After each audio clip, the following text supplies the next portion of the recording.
Today, we're taking a closer look at 2023 early Colorado signee Adam Hopkins, a four-star prospect on both 24/7 Sports and the Composite from Thomas County Central in South Georgia, about a 45-minute drive northeast of Tallahassee.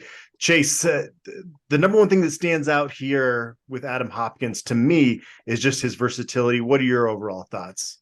Yeah, definitely versatility. He looks like a guy that can play on both sides of the ball. You turn on the senior tape and it's just his wide receiver. But if you throw on the junior tape, he plays a lot of defensive back there. And I was actually impressed with him as a cornerback. He has really good ball skills as a cornerback, and he's able to close down space insanely quickly. And I think what was most impressive is he's willing to lay the wood. He threw a couple really big hits on the line of scrimmage, especially with those screen plays. So I really actually liked his tape as a defensive back. We'll see on what he ends up playing at Colorado. It could be either side of the ball, especially with a loaded wide receiver room that they got right now at CU. But as a wide receiver, I think he's impressive too. I liked his ability to run routes. I think he does a really good job of finding space.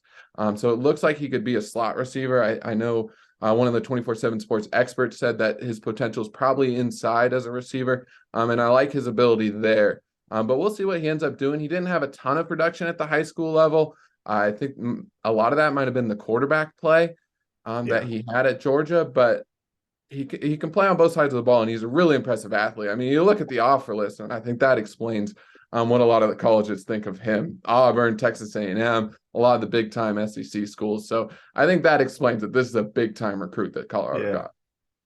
I was trying to think of a player comp because with Omarion Miller, we talked about Laviska Shenault being a good comp there. With Hopkins, I don't know. He's 6', 170, so he's not the biggest target, but he's not, a scat type slot, receiver for sure. He's got good hands, just a savvy player overall, but there wasn't like another player that he really reminded me of, and maybe that's not the worst thing is that, he's pretty much good at everything. And we're going to get a chance to see him in the Under Armour All-American game with other elite players. So it's going to be interesting to just hear how he stacks up in that. But you mentioned the offers. These are the type of guys that Colorado was not getting before Coach Prime came to Boulder.